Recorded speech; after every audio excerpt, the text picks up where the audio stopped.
সেদিন গিয়েছিলাম নাটোরের রাজবাড়িতে। এটা হচ্ছে নাটোরের ঐতিহাসিক শিব মন্দির, যা তারকেশ্বর মন্দির নামেও পরিচিত। মন্দিরটি ঘুরে দেখছিলাম আর সাথে দেখছিলাম মন্দিরের আশেপাশে নিদর্শনগুলি। মন্দিরের পাশের পুকুরটি দৃষ্টিনন্দন ছিল। পুচকুটাকেও নিয়েছি। এরপর হাঁটতে হাঁটতে চলে গেলাম ছোট তরফের বৈঠকখানার দিকে। সিঁড়ি দিয়ে উঠছিলাম আর দেখছিলাম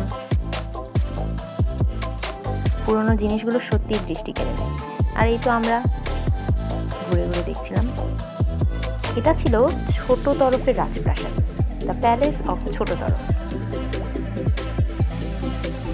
আর এই যে সুন্দর, এটা ছিল মেইন রাজবাড়িটা।